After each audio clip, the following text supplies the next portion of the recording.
68.89 was last. Now we just ticked down to 85. But we're well off the lows by just over 100 points. Let's bring in our next guest analyst. He's back and clean up for the day. He's got exactly 120 seconds to let us know what he feels about everything. The floor is yours, sir. Mr. Oliver Slope, Blue Line Futures.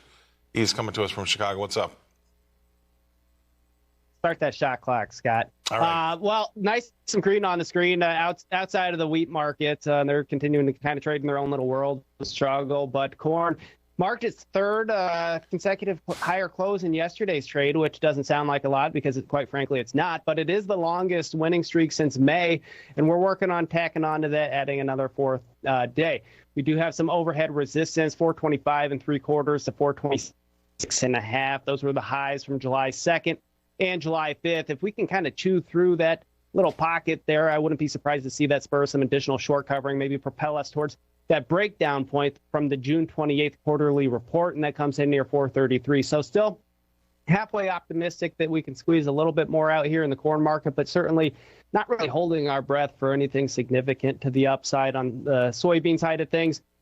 Kind of approaching this week's highs, 1186 1/4. If we can get out above there, again, potentially we see some more momentum into Friday's trade. We did have new crop exports come in above the average analyst estimate, and then we had a flash sale on top of that, the first one since last Thursday. So some silver linings starting to show up in these grain markets, which is certainly welcome to see.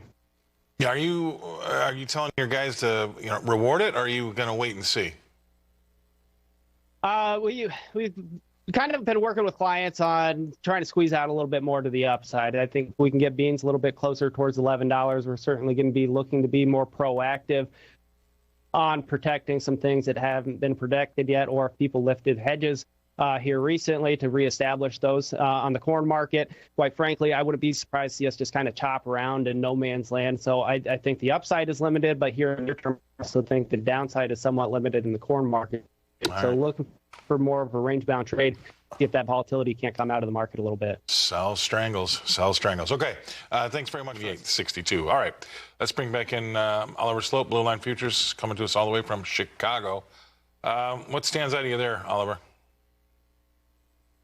Well, you mentioned a little bit of weakness in the lean hogs. It's a very slight weakness at that, but we've had a nice run here recently. 9 of the last 10 trading sessions have been to the upside, so kind of hitting some big resistance levels, 78 to 79 for that October contract with support last fall and last winter, and was the eventual kind of secondary breakdown point here in June. So we're retesting that breakdown point. Wouldn't be surprised to see the market stall out and consolidate a little bit here.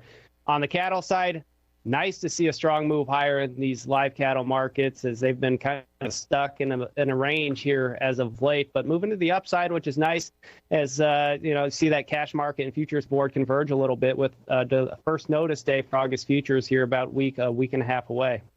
Yeah, I mean, it's going to be an interesting time here. I don't think it's just our markets. I've been mentioning this all day long, but we've got a big range in that 10-year yield today. Bonds have been all over the place, and then obviously you've seen what's been going on in the equities. So there's nowhere to hide right now, is there, Oliver? Yeah, money is flying around. Right. You can't even hide in the precious metals. Gold's down like $60 and silver down like 5 or 6%, $1.50 or so in the overnight trade. Amazing, isn't it? It's just amazing. All right.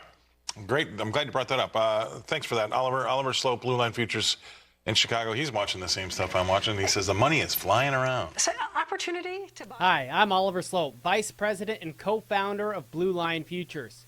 Join me on my journey for this year's Pro Farmer Crop Tour, August 21st to the 24th.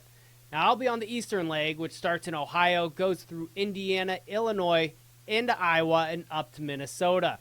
I'll be sending out my normal daily grain market commentary as well as special updates from the findings on my route throughout the day.